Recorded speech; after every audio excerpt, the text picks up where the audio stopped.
dans l'attente de savoir quand on va pouvoir remettre un dossard. Donc on avait des objectifs, notamment la première manche de Coupe de France début mai.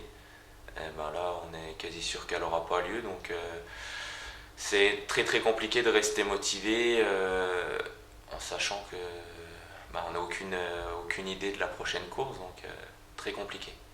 Oui, la fédération donc n'autorise plus les catégories N2, N3, hors des N, c'est ça. Il faut avoir un statut particulier pour s'aligner sur des courses N1, c'est ça. C'est ça, c'est ça.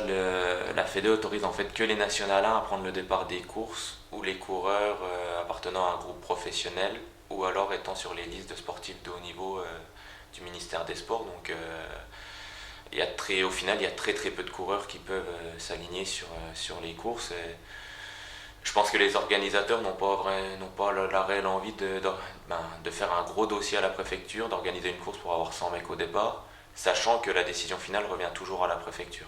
Donc c'est quasiment impossible que les courses aient lieu au final.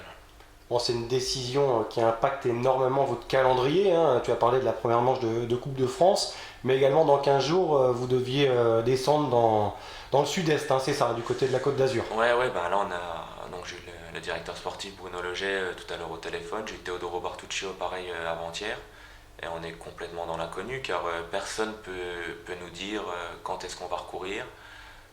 C'est vraiment très très compliqué de rester motivé, d'aller s'entraîner en sachant qu'on va peut-être remettre un dossard qu'au mois de juin. Donc situation vraiment compliquée comme l'an passé à la même période quasiment. Ouais, on revit cette année 2020 difficilement. Justement, quel est ton programme d'entraînement, hein. C'est difficile de rester concentré lorsqu'il n'y a pas de compétition, mais justement, tu t'efforces de rouler, de faire des kilomètres. Oui, on a vu avec Teodoro Bartuccio, donc j'essaye de garder un minimum de conditions physiques. On évite de se mettre beaucoup de contraintes à l'entraînement. Donc c'est des sorties de 2-3 heures, un peu de travail physique, de la marche. J'essaye de faire un peu d'autres activités pour le moment, pendant une quinzaine de jours. Et ensuite, dans 15 jours, on refera un point en fonction des nouvelles mesures qui seront annoncées. Bon, tu as quand même participé à 5 courses depuis le début de la saison, c'est ça. Quel bilan tu en tires? Oui, on a été chanceux avec Paris de pouvoir s'aligner sur 5 courses. Moi, j'avais plutôt un rôle sur le début de saison d'équipier, contrairement à l'an passé où j'avais eu tout de suite un petit coup de pression sur les plages randonnées où j'avais pu démarrer l'année correctement. Là, j'avais plus un rôle d'équipier car j'étais pas dans la même condition physique que l'an passé.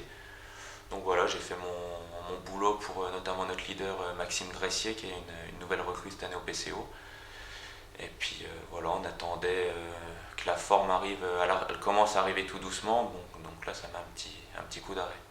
Bon, dernière course, c'était en Bourgogne, c'est ça, il y a quelques jours, le week-end dernier. Ouais, c'était à Pouillonnais où c'était un circuit très difficile où on avait donc notre leader Maxime Gressier à l'avant qui finit 29e et ensuite moi j'arrive dans le groupe de contre avec 2 équipiers.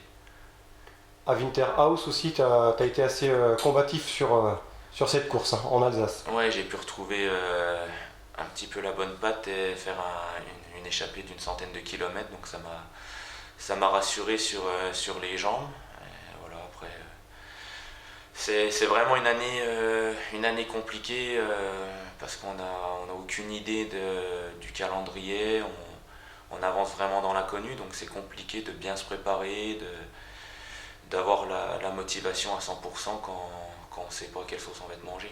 Bon, il y a d'autres coureurs vosgiens qui sont dans ce cas-là, même si Yann Gras évolue dans une équipe de N1, il va falloir le statut de coureur de haut niveau aussi. Hein. Ouais, je pense que Yann Gras va pouvoir faire des courses s'il y a des courses. Mais après, pareil, dans les équipes de National 1, ils sont 12 ou 13 coureurs, ils auront le droit d'aligner que 6 ou 7 coureurs. Donc ça va être pareil, ça va être très très compliqué pour tous les coureurs de faire beaucoup de courses. Donc, Vincent Siby est également dans un autre cas. Vincent Siby lui aurait le droit, je pense, de participer à des courses parce que son équipe de VTT, sa team est en National 1 en VTT. Donc ça lui laisserait, je pense, le droit de participer à des courses comme Steve Chenel qui appartient dans une équipe professionnelle de cyclocross et qui aura le droit aussi de courir normalement.